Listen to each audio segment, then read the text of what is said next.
Good afternoon, everybody. How's everyone doing? Okay, that was kind of not very good. How's everybody doing? Excellent. That's what I like to hear. I do want to stick close to on time because we are being live streamed. So hello, everybody that is live streaming out in Afterworld. My name is Jeff Poulin, and I'm the Arts Education Program Manager at Americans for the Arts, and I will be your host for this afternoon session. A little punchy. It's day 3 of the conference, so I welcome you to join in. If you're sitting in the back, if you wouldn't mind just moving forward, because we will do a little bit of table work, so I'd appreciate if you could join one of the tables. Just to get us kicked off, I wanted to just, in good education fashion, set the goals for our hour and 15 minutes together this afternoon, which is to explore the Every Student Succeeds Act, what the process has been on a national level, and then to specifically hone and look at strategies of the ways that both community-based programs, arts educators, and others in the field can engage in the policymaking at the community level. So Jane will definitely talk about what's been happening at the federal and state level, and we want to really bring it down to that community level, what you all can do back home. And then the last goal, of course, is to just engage in some dialogue at your tables and as a larger group to think about those strategies, what could work for you, and how we can start to move forward, and how Americans for the Arts can best support the work that you're doing back at home. So we do have 3 lovely panelists joining us today, all people whom I work with all the time and have co-presented with and see regularly, so it's kind of like Old Homes Week up here. But Jane Best is the director of the Arts Education Partnership, which she will tell you a little bit more about when she gets up here, but it is a national organization that is formed as part of a memorandum of understanding between the U.S. Department of Education and the National Endowment for the Arts. Matthew Stensrud is from Alexandria, Virginia, where he works as a music educator as well as part of the Alexandria Arts Council.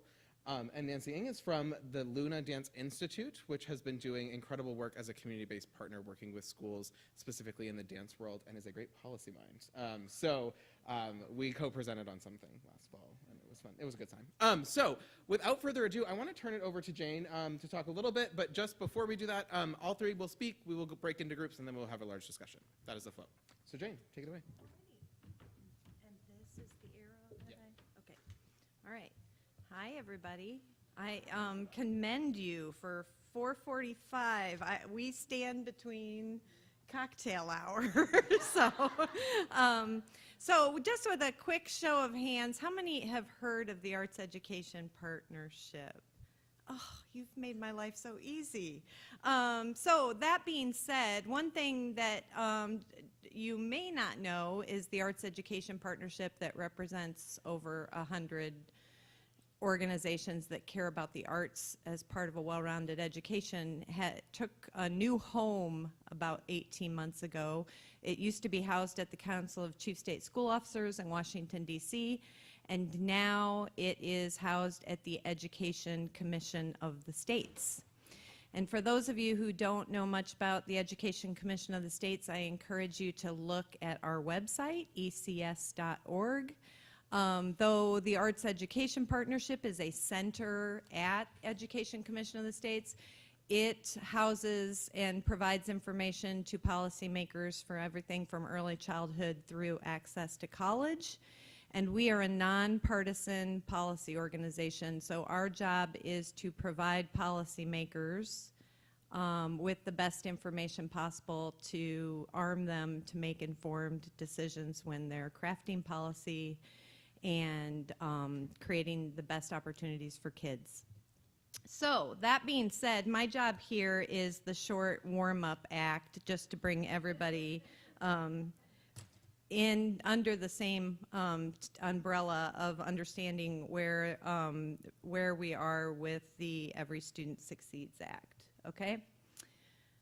So, just as a little refresher, in December of 2015, Congress passed the Every Student Succeeds Act, or as we all affectionately call it, ESSA.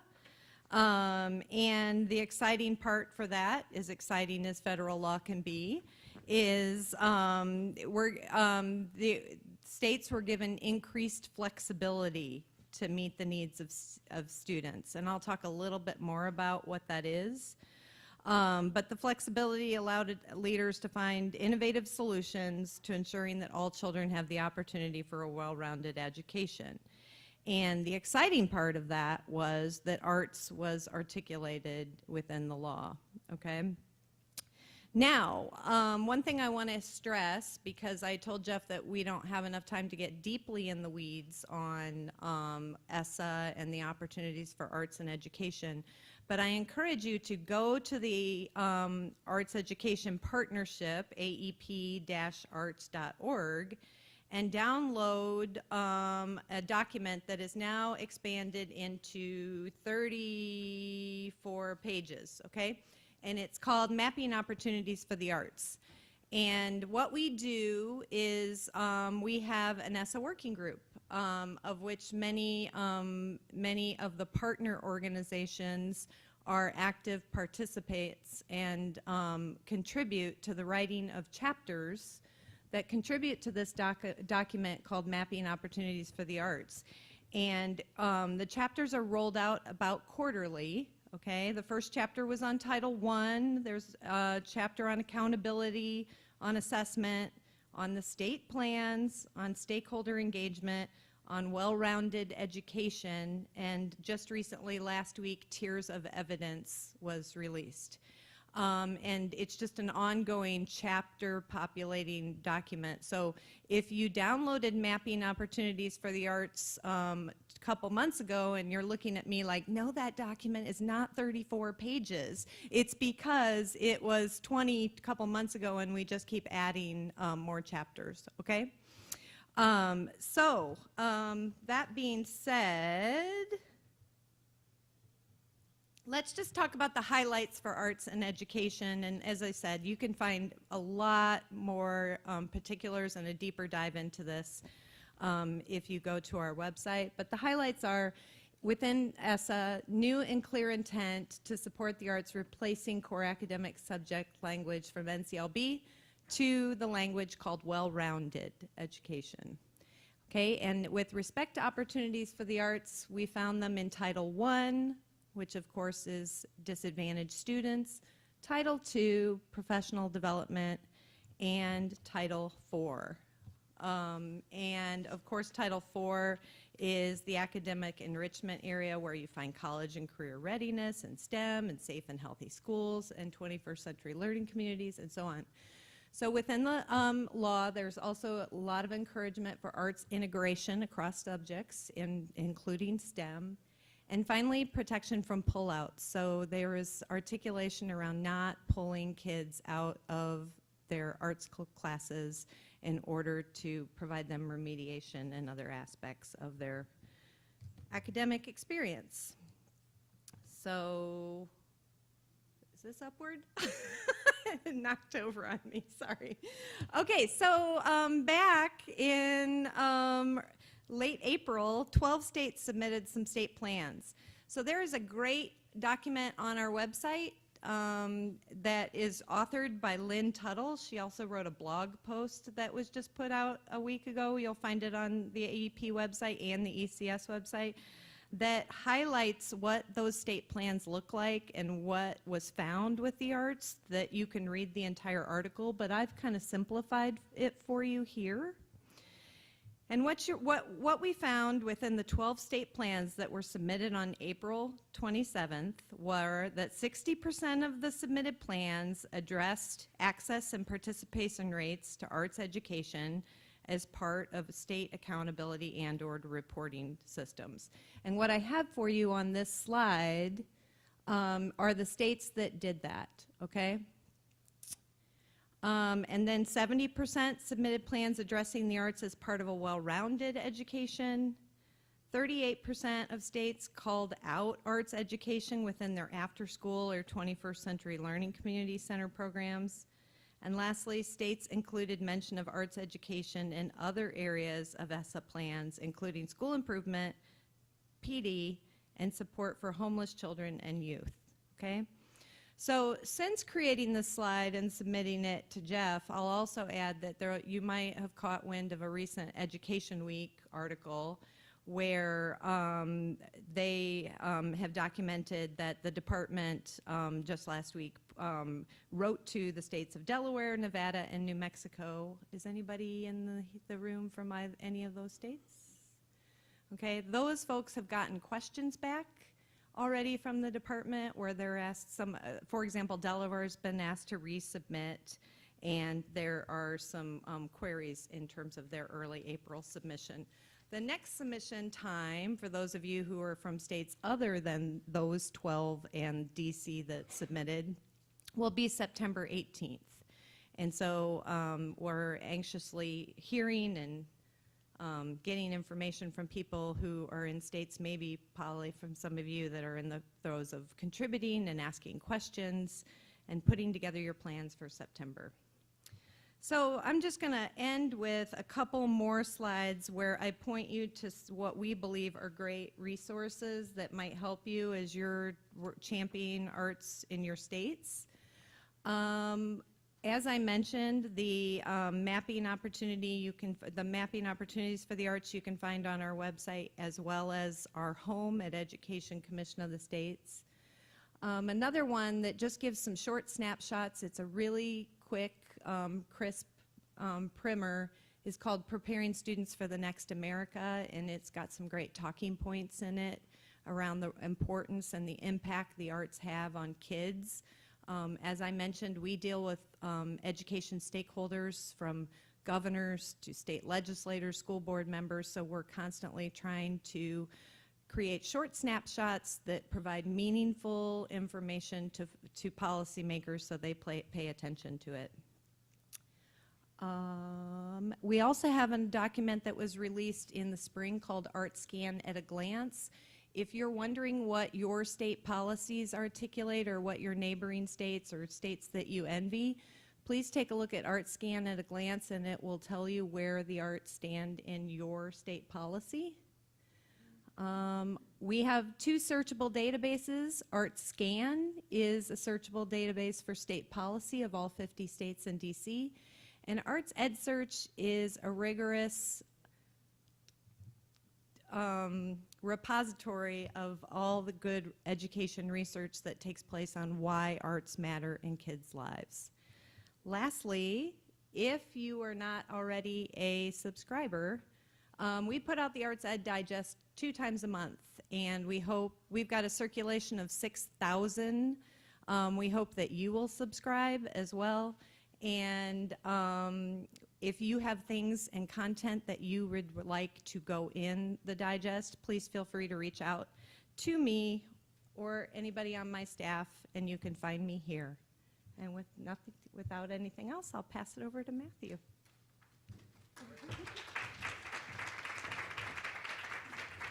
I do just want to explain really briefly before I hand all the panelists their water, that Americans for the Arts, we work to connect the federal, the state, and the local policies that are supportive of equitable access to arts education for America's students. As Jane just pointed out, we've worked in coalition with a number of people to reauthorize the Elementary and Secondary Education Act as ESSA. And over the course of the last 18 months or so, we've been working with our State Arts Action Network and arts education advocates at the state level around the country. In almost every single state, American Arts was physically present to work on those plans. So if you worked on a state plan, can you raise your hand? Excellent, great. Thank you all for that work there. And now we want to kind of bring it to that local level with those state plans being submitted to see what you can do. So I'll turn it over to Matthew and Nancy and give them their water.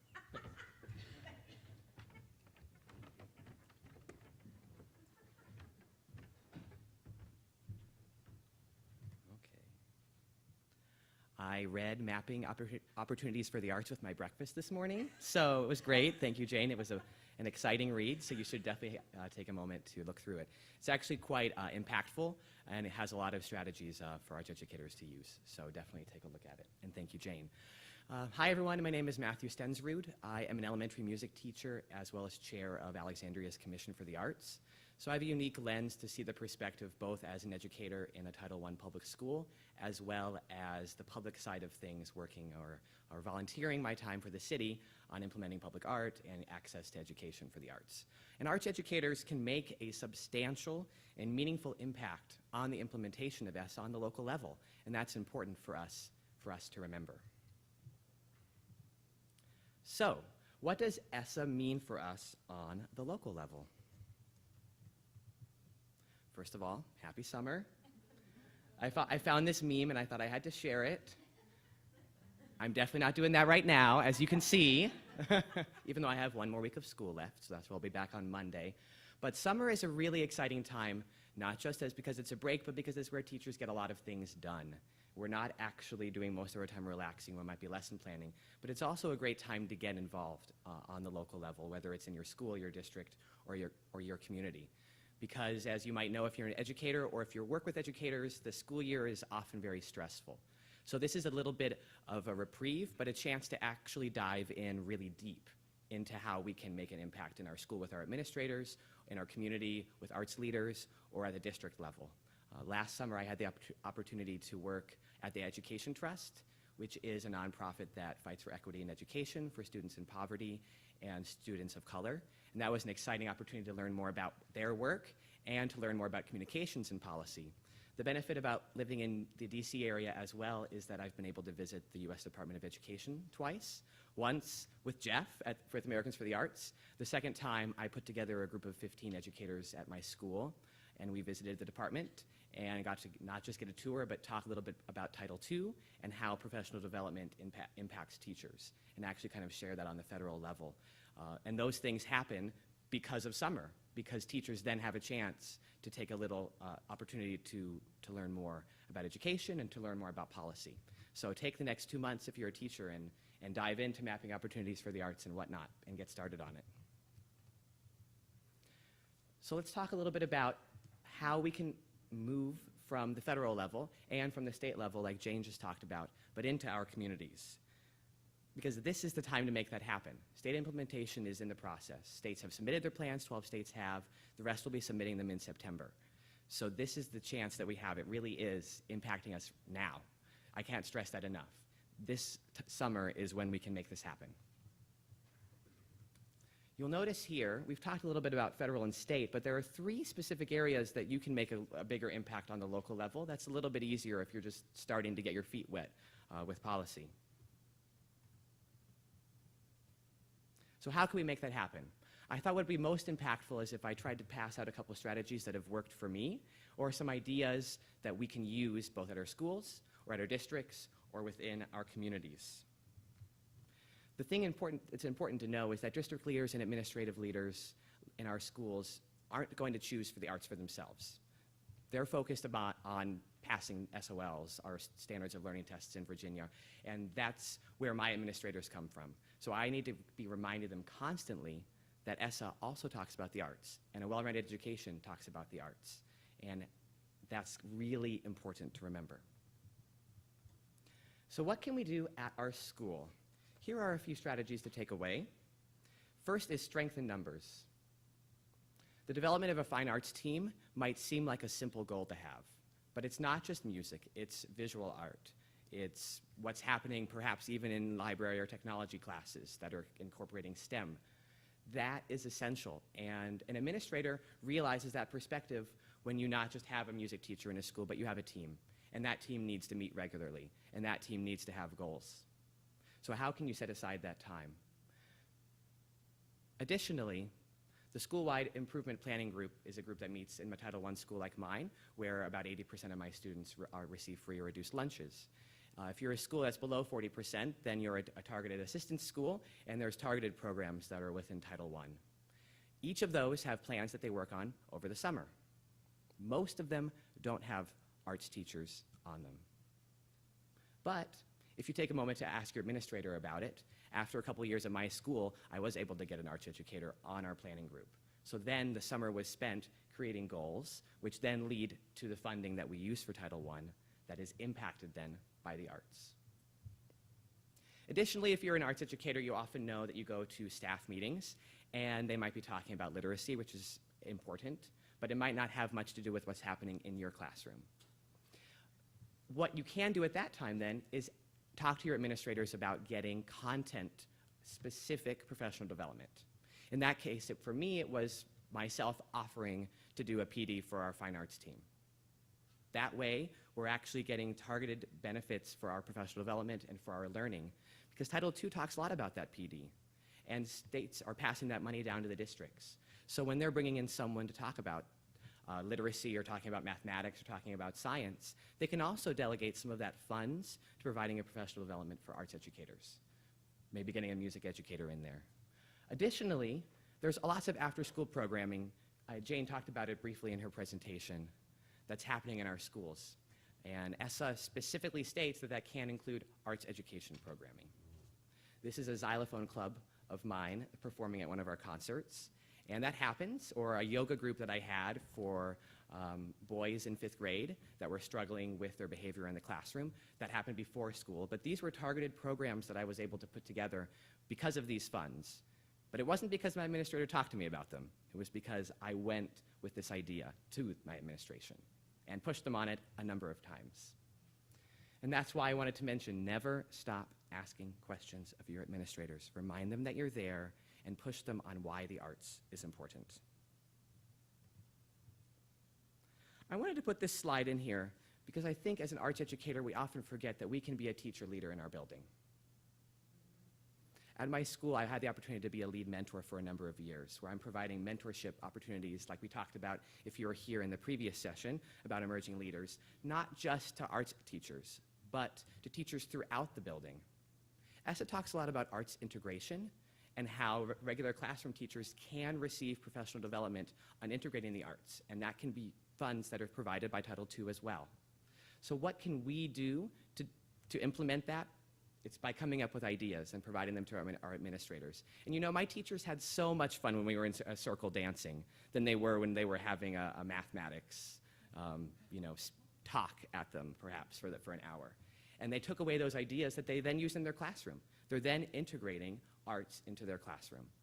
But it's really on the forefront of us to make that happen. So what could happen at your district level? I was fascinated to know that I emailed in Fairfax County, which is one of the largest districts in the country, about talking about how the title funds come from the state to the county and then how they get delegated to the schools. Because it's kind of a complicated process that most teachers wouldn't have any information about. And when I talked to the director of the budget services, I found out that I was the first teacher that she had talked to that year. That's showing a gap between the central office and the classroom. But it's also showing that teachers are not reaching out to learn more about this process. So what that means as arts educators is if we're reaching out, we might be some of the only ones doing so. And that means we have an even larger impact. And we can really make our voice heard. That can happen in professional development, it can happen in curriculum, it can happen, and the one I would like to stress the most is teacher induction. Title II talks about not only how we can provide professional development, but how we recruit and retain highly effective teachers. And one of the most effective ways to retain our teachers is by a healthy and productive teacher induction program. Each teacher gets placed with a mentor, and an arts teacher should be placed with an arts mentor that's content specific. I cannot stress that more highly enough, and in a lot of schools it doesn't happen. So how can we affect that change in our school and our district? Is by ensuring that there's a strong teacher induction program that's arts specific. That new teachers might be going to professional development once a week or once a month, and they have a mentor that they get to see a number of times a week, and they receive that professional development that they deserve. Not only that, but those mentorships that we cultivate are lifelong. And I have mentees as well as mentors. We talked about that if you were in the previous session as well, that I still reach out to frequently. And that is really important. So making sure that we have those art mentors in our school districts is essential. The picture you see here is a group of arts teachers where I was providing a professional development where we're using the drum, not just as an instrument, but as a drama and dance tool. And again, this happened because I reached out to the arts curriculum specialist for our county and offered to provide it. It didn't happen because the arts administrator even was able to provide the development, it was an additional step that she had to take to make sure that this time was provided for teachers, because usually arts teachers would be in our school on a school planning day, but instead she was able to work to get professional development that was specific to us. Finally, participate in needs assessments. One of my favorite pages in Jane's AEP document about mapping the opportunities for the arts is some questions about needs assessments that we need to be asking ourselves for our district. Each district has to take or provide a needs assessment that researches or gleans a bit of information into what we need for our students, for their learning, but then what we also need for professional development. And too often, we don't seek out those needs assessments. My county provides a survey, but most teachers don't fill it out. But that means you can have a stronger impact by actually filling it out. Some have work planning groups, and if you do a little bit of research about your county's planning group, which I highly suggest, then you might be able to even join or find a way to have an ear into what's happening with that needs assessment. So maybe your district could actually make arts-specific content as part of their professional development goals. So what about in your community? ESSA talks about how parents need to be informed and engaged, and actually specifically mentions things like newsletters or curriculum maps that might be handed home. We provide a arts family night where families are invited in one evening, and we sing, and we dance, and we create drama, and it's a really great way for parents to learn more about what's happening in the school. That's also important because oftentimes parents have a stronger ear to the administration than teachers do. So if the parents know what's going on in your classroom, and they know the important curriculum that you're sharing, they're more likely to pass it on to the administrators, or when you can use them as advocacy tools as well if you need a program. Finally, some of these I think are a little bit obvious, like connecting with advocacy groups, but there are a lot of strong advocacy groups beyond Americans for the Arts. One that Jane mentioned Lynn Tuttle, who's policy coordinator for the National Association for Music Education. I reached out to her and am now on their monthly webinars to learn more about ESSA implementation. Those things are happening on the national level, but we have to reach out to those organizations. That we're not always going to hear from them if we're not on their listservs or on their newsletters, et cetera. So do a little bit of research on your own for that. With my unique lens on the City Arts Commission, I'd say it's a little bit of a pulpit tool at times. I'll reach out to arts educators to learn more about what their needs are in the schools. And they might say that a school board member hasn't gotten back to them on something, or the principal hasn't gotten back to them. But if I can draft a letter from the Commissioner for the Arts in Alexandria, magically they seem to have some time to get back to us. So that connection is an important tool to remember. So I mentioned advocacy a bit, and I wanted to share this little cartoon. I was talking with my teachers about advocacy. What do you mean? Advocate for something? If you can't quite read it, it says, "Can you help me, Mrs. Martin? This wasn't covered in any of my education courses." Some real life experience there. But we also don't have a lot to know about how we advocate for ourselves. It often can be challenging to talk about why we are important or why the arts is important. But let's take it back to the students, because it's really where our students are, and the students need the arts. So when I talk with my fellow educators, I usually put advocacy into 3 little blocks. First is making sure you know the numbers.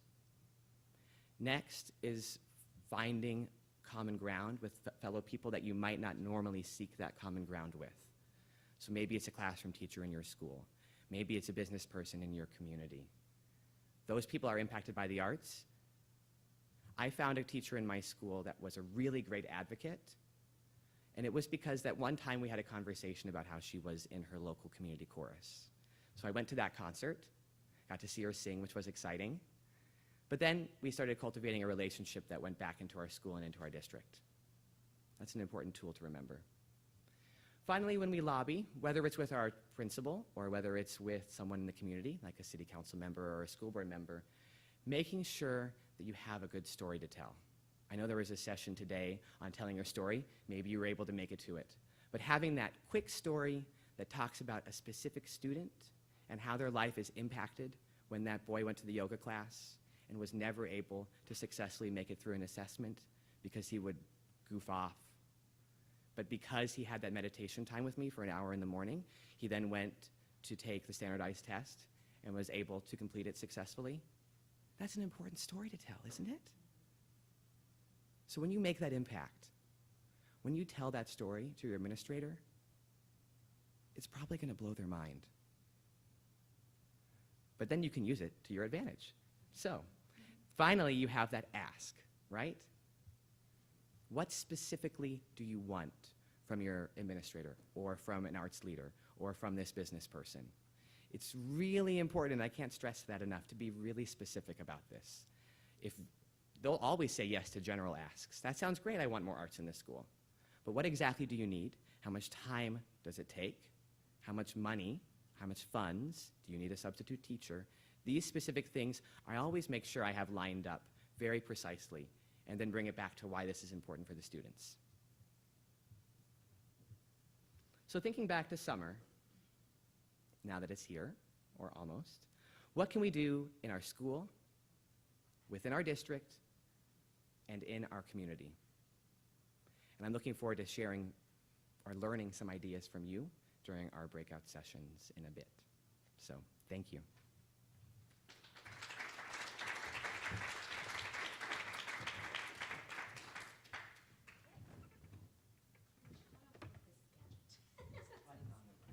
Okay, great. Okay, so good afternoon, everyone. You already know my name, and before I start, I want to share just kind of where my point of view is coming from. Luna Dance Institute had an opportunity this past year to do some really great work with a race and equity consultant working on our cultural humility practices, and she said, you really helps if you share your point of view at different convenings or in meetings. So I'm going to give a micro perspective of what it's like for a teaching artist, of which I still am one, and also the director, a co-director of a nonprofit.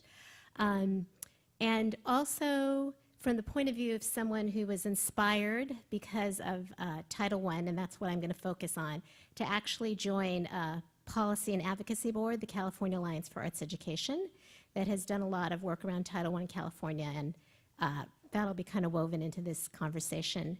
And also as what I call a 1.5 generation American, since this is the American for the Arts Conference, meaning my mother is an immigrant to this country and my father was first generation born.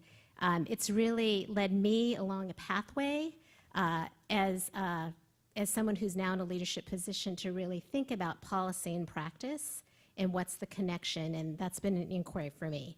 So, okay. That's me with the kids that I taught 2 years ago. And Luna had the opportunity to actually be asked by a Title I school, Reach Academy in East Oakland, California, to do some work with them. They had thousands of dollars in Title I money, and they needed a way to spend it before the end of the fiscal year. And this was during NCLB. This is before ESSA. So I just want to point that out because you're going to hear a 3-year story, and things have shifted in the 3rd year. Just to give you a context around Oakland Unified School District, there are around 48,000 students in the school. 73% are on free or reduced lunch. 10% are students with identified special education needs. Reach Academy is 82% free and reduced lunch, and 12% identified students with special education needs. And I think it's really important to emphasize the identified part, because 25% of the students in that class that I was teaching that year were their parents were asked to have assessments for their kids, and they all declined. So I think, yeah. So Now I'm going to backtrack to talk a little bit about our relationship with Oakland Unified School District. So we had been working with the district actually for over a decade through our School and Community Alliances program that has a really specific goals and structure to it, and we only partner with schools that are willing to make a 5-year commitment to developing a sequential standards-based dance education program. And we ask that the school really think about the resources that they can provide in terms of human resources, financial resources, and since this is dance, space resources. Usually the way that we funded these programs at Luna has been through private foundation grants, the California Arts Council, a contract with the Kennedy Center VSA, and it was really new for us to think about, oh, this is great, we have an opportunity to have another funding source. And then the question was, the school came to us with this, and the principal came to us with this, but how were we going to use that funding? How were we going to get to that funding source? Because Title I money had not been used in this district before. So the principal actually wrote the request to the district administration and leadership, and it didn't meet muster.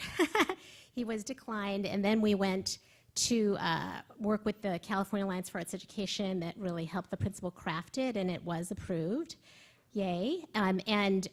So if you are looking to work on a proposal for this, I'm going to go on to the next slide. Uh-oh. Okay. Oh, yeah, okay. Well, you're going to be looking at 4 different things. Some of you, how many of you already know this? I just want to get a pulse in the room. Okay, we'll go on. So you're going to be looking at how can you meet student engagement goals, learning and mastery goals, school climate, and for us it was looking at social emotional learning and parent engagement goals. So basically we were brought in that very first year to really look at student engagement. The principal really just wanted the kids to come to school and enjoy being there. We knew, because we had been documenting the work that we had done in the district for several years now, that we would also be supporting literacy goals around student mastery and learning.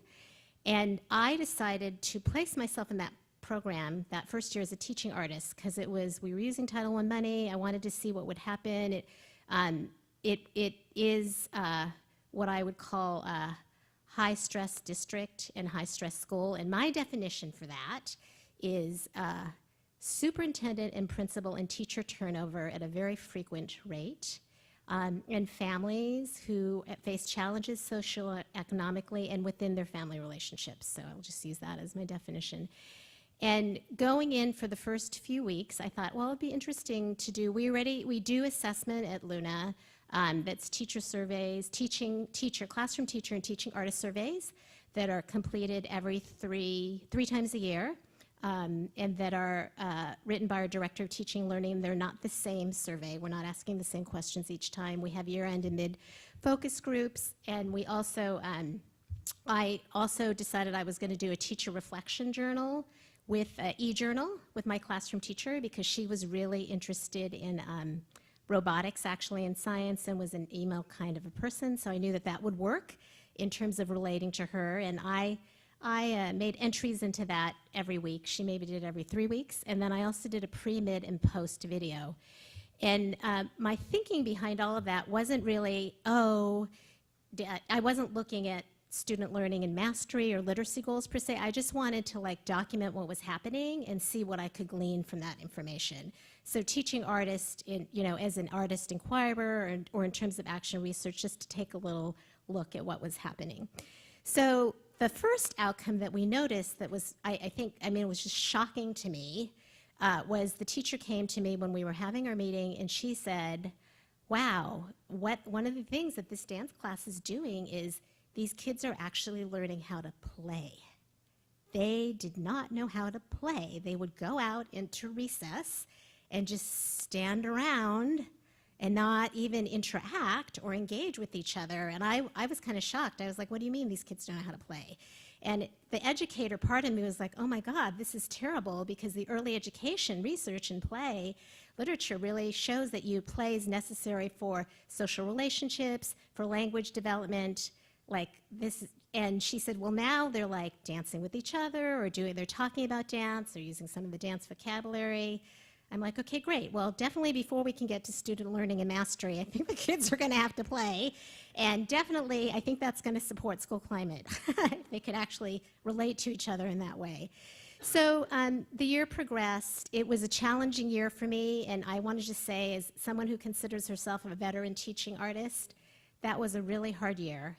And one other thing I should just say about the work that we do at Luna, it's 30 weeks of classes, so it's really deep engagement and side-by-side coaching with the classroom teacher, PD 3 times a year, either on-site or off-site. We have a professional learning institute that teachers and artists can study with us, and then family engagement activities as well, which I'll talk a little bit about that later. So what I came to at the conclusion of it, and what the teachers also shared, was that they really felt like the arts program supported self-regulation skills. So this is dance. It makes sense that that would, actually. And I definitely saw it in my classroom. I mean, the first few weeks there, I had kids were very mean to each other. They didn't know how to move in space next to each other. They were under the tables a lot, and I had a chair thrown at me for the second time in my career as a teacher.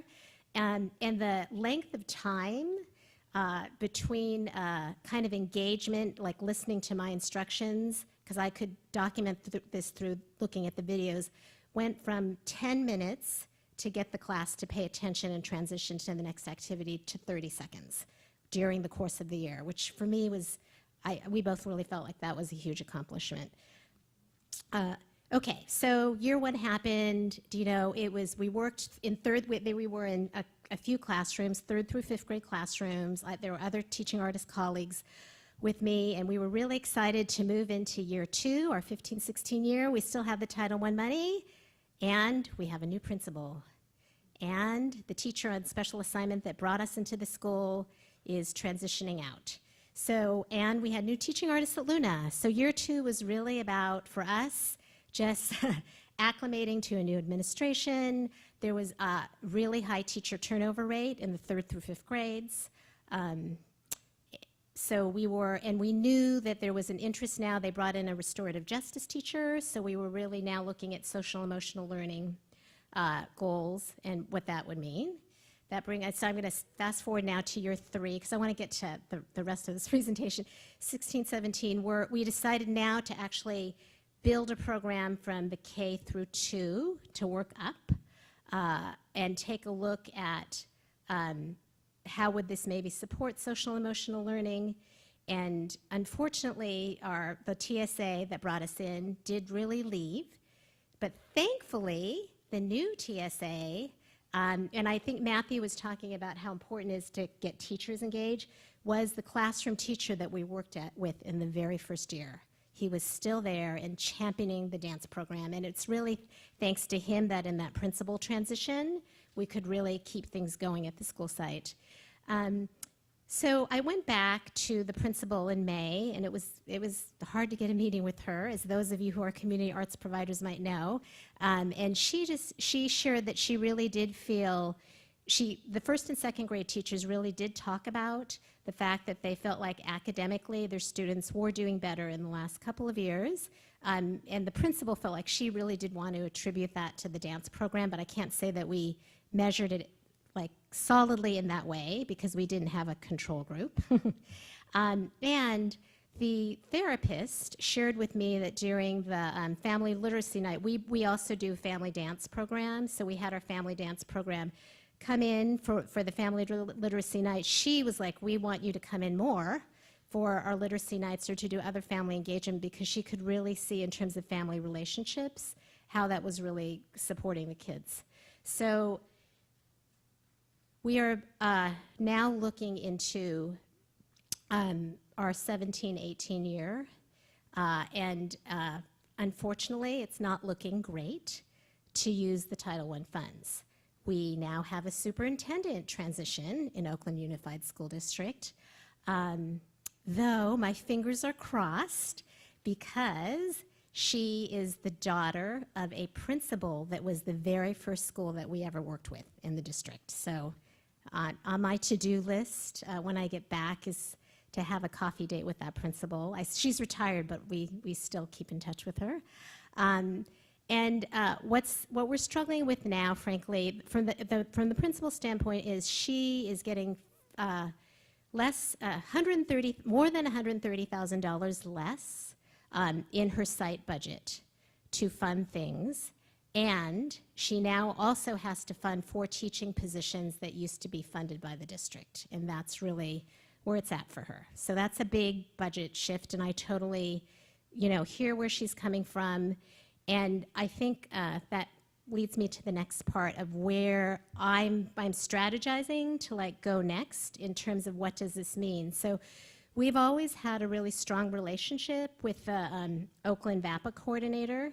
And I am actually going to be going to him. He said he understands our story and is going to work actually to maybe find some funds that are specific to this school that could support this school. And the district does have arts anchor grants that they give to schools, but this would even be separate from that. So we'll be working on that. And we also had an opportunity with the district. Yay, cross my fingers. Nothing happens to the USDOE in the next 4 years. We actually just applied for $1 million grant in partnership with the district for a professional development project. So I don't know if we'll get it, but that will really kind of support if we can't use our Title I funds moving on. So some tips around community and school partnerships. In 2009, and I know this was probably like 8 years back, but I feel like movement is really slow in public education. So we wrote, my colleague, Patricia, who's our Director of Teaching and Learning, and the VAPA coordinator, wrote an article together for Leadership Magazine, identifying kind of key things that would need to be in place to support a community arts and school partnership. And I mean, you can read that on the slide yourself. But I think the 3 things that we've always done professional development. That's always been a part of our model. But I think the 3 things that have really kept the program going for us and frankly has made us really flexible as a community arts provider, because we're the outsiders coming in. We're like a vendor that has a contract with the district. So what's really supported it has been administrator support. So definitely, the principal has to be on board. We've actually not had partnerships with principals if they could not be on board. We've just gotten rid of the partnership. And then really that it's teacher-led. There's a strong teacher leader at the school site. And I also want to interpret this now because of what's happening within our own organization, a strong teaching artist leader, that I can't be every place. And that there's an advocate within the organization at each school site that's actually teaching at that school, that's on the ground and is keeping tabs on what's happening and works closely with the classroom teacher leader. That's really made a huge difference. And then, of course, we're doing this because of the kids. So it really does need to be child-centered curriculum of the highest quality. And I think my big takeaways after kind of this year is really around kind of the leadership piece within an organization and teaching artists knowing what you're doing. I had a really meaningful conversation with one of my teaching artists who had a question about our strategic planning process, and I was like, well, blah, blah, blah, blah, blah, and we're doing this, and she's like, wow, I didn't know that, and that would have made this year so different for me. So I think that is, a huge takeaway for me. For you as a community arts provider, it can't just be, the directors on the director level. I have a lot of power within my organization that my staff doesn't have, and it's thinking about actually also giving them some of that power to have agency, because they're the ones at the school sites. Thank you.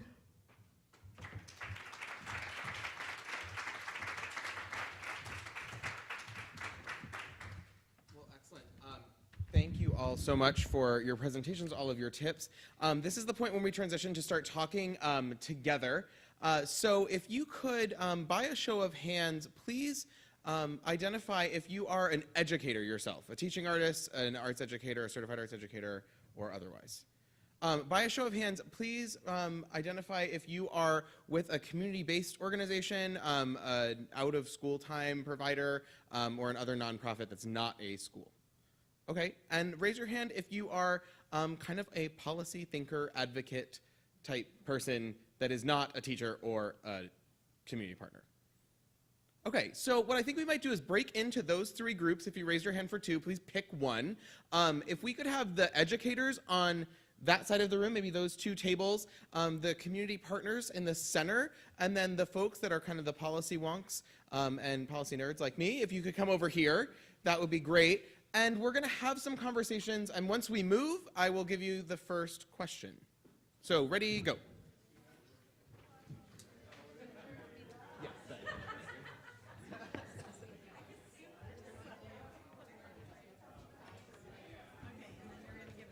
Yes. What's the time frame on it?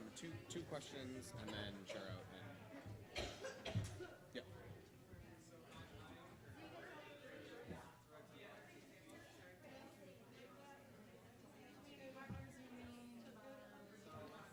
Not people in the school, like.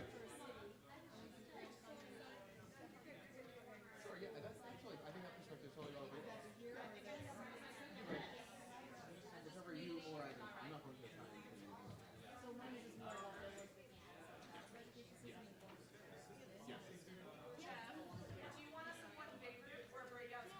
Yeah. So that we can have a conversation.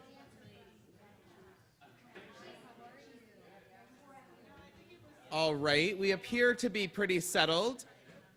So the first conversation that I would like you to have at your table, and it looks like we have two tables here, that's fine.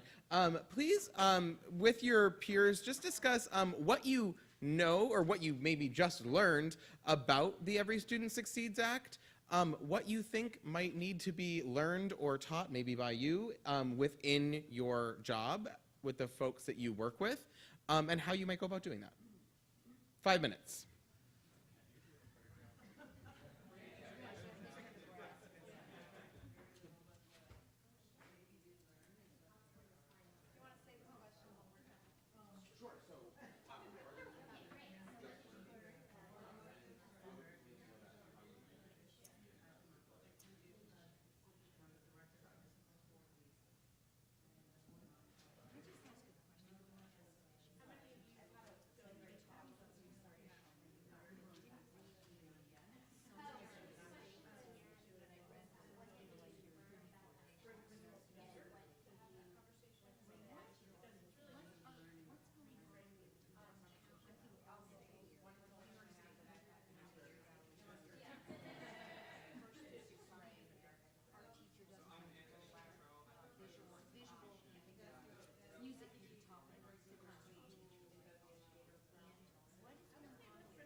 All right, so I'm going to interrupt your conversations for just a second and give the next question to help guide the conversation. In thinking about this, if you can also start to think about what strategies that you heard from Nancy and Matthew that they employed in their situations that you might start to employ as you think about ESSA at the local level. And just to take a page from the previous facilitator in the last session, you can talk about that or you could just ignore me. But I want to help give you that question to help steer the conversation so that we can report out as a group about the strategies. Thank you.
Okay, next direction as we wrap up our conversations. Because to take Jane's comment, I'm the person standing between you and free wine. So if you could just maybe summarize your thoughts in the last couple of minutes to one or two things that you'd like to share out to the other groups, and then we will wrap things up. So come back in about 2 minutes.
All right, can we start to come back together?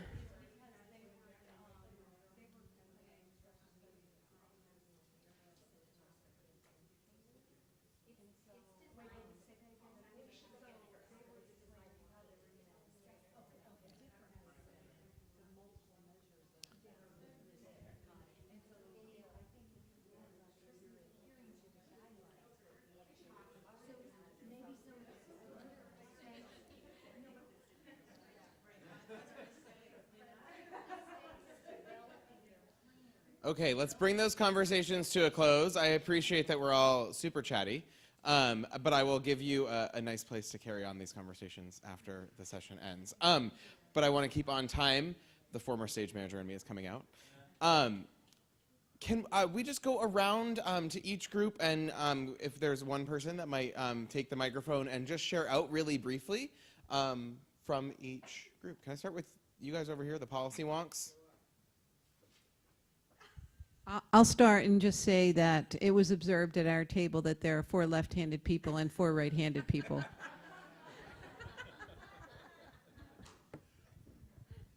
The one thing as far as policy, I'm Leon Keener with the Iowa Alliance for Arts Education, and our state plan was just released yesterday.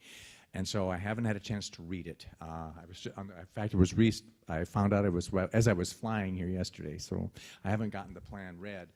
One of the things I think that we're going to use when I get back home on Monday is just the information that 60% of the plans that have submitted so far use participation rates in arts programs as part of the school accountability. And I think that's an important thing because we right now we have a month-long public input process. And I think the other one is that 70% of the plans that have been submitted so far have things that address fine arts as part of a well-rounded education. And I think that's really important information, and then we will spread that out through our network when I get home. Because right now, we've had public input sessions, and our last one is just all online. The trick will be as getting a lot of our email addresses are only teacher school email addresses, so we'll figure that out when we get there. But I think that's a point we can use. I think that'll be a good advocacy tool because I think that's strong so far. The other thing too we kind of talked about is in the states represented on this is a lot of our plans are very general. Very generalized, and that I think provides another set of maybe unique circumstances. I think we can spin that into a positive. I really think we can spin that into a positive, because if it's generalized, I think what we need to do at the local level, and I think that's what we'll be doing with our local teachers and our local school districts, is saying, kind of flipping back to some of the strategies, you have to get on your school planning team. That there's power to those local school, teachers at the local school district to go to your Title I meetings, to go to your Title II, to go to your curriculum directors and say, we are part of this, and just because it doesn't name you specifically, but it also does not say you can't do it. It just says, no, we're part of a well-rounded education, so we are able to get in that way. So that's kind of a way I think we can spin that.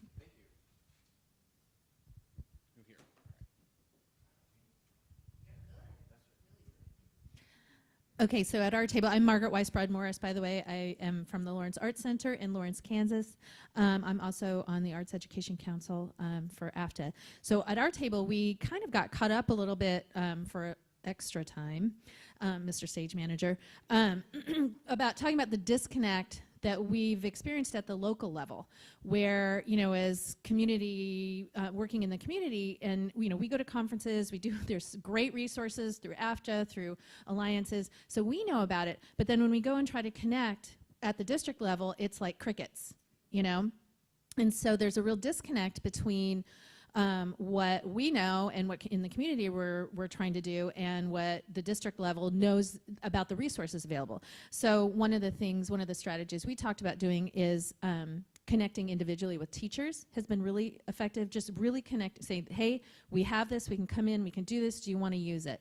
And then what we found is, you know, once you've connected with that individual teacher in that classroom, then the teacher next door says, hey, what are you doing? I want to do that too. And then it kind of grows from there. We also talked about just connecting with the PTAs and parents about not just arts education and its benefits, but that there are resources now available to it and what ESSA allows us to do. So I think, because again, I think somebody said it earlier, the parents, you know, administrators will listen to the parents sometimes more than they'll listen to the teacher. And then we also talked about, Nancy mentioned that California Alliance for the Arts and Education has a great resource called Title I, Title1arts.org, that kind of lays it all out for people. So and that she mentioned that it was a document that is really for administrators and policymakers, not us folks. But it's something we can share with them. So, Title I, arts.org. Is that right? Okay. How-to. I was just going to say there's also tips, like how-to tips if you're one of us. So. Thank you.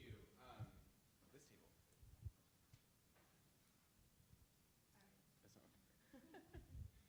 We were just, I'm Amy Erickson from Angels Gate Cultural Center, and we were just talking about how, you know, getting into the schools, being able to have that conversation even about Title I or how to even fund it.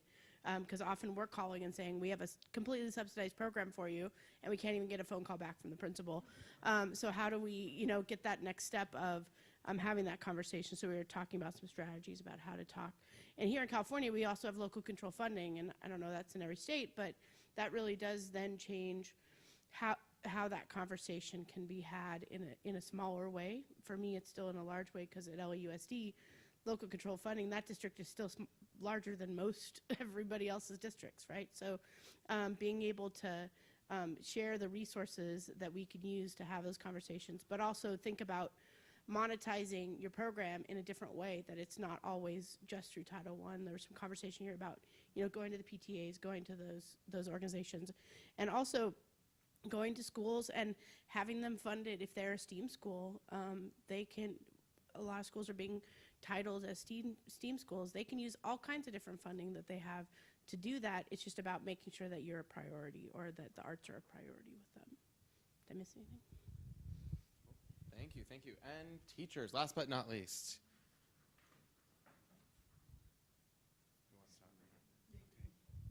All right, I'm going to go for it. My name is Anthony Cantrell. I'm the Director of Arts Education at the Valley Performing Arts Center at Cal State Northridge.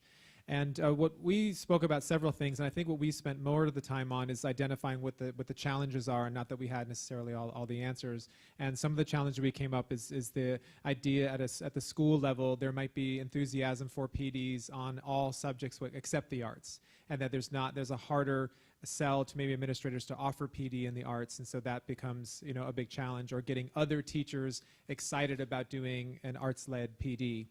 And then also the challenge is my organization, we do offer a summer professional development, and the teachers get very enthused and very excited, and they have those 3 days, and it's transformative. And then when the school year starts, it's very challenging for them to sustain what they have learned in that summertime. And then I'm a department of one, so I don't have the teaching artists just to throw at them to say, okay, we'll keep you engaged. So what is that challenge that we can overcome that it can be sustained and long term?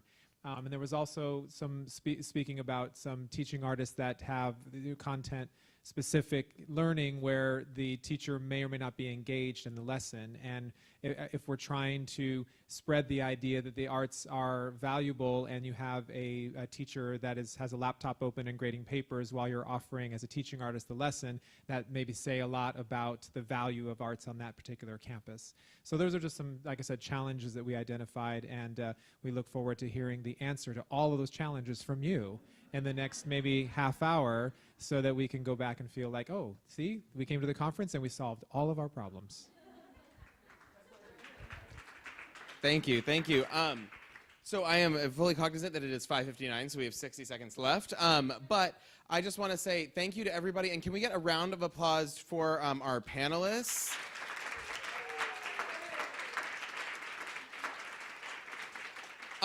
So I also just want to recognize that we put up these false silos. We know that not everything happens as educators, community partners, and policy wonks, but I challenge you to break down those silos and answer all of those questions that were posed, and you can do so at the Arts Education Thread Mixer that's happening at 7 p.m. at the Museum of the African Diaspora. If you need directions, they're right here on green pieces of paper.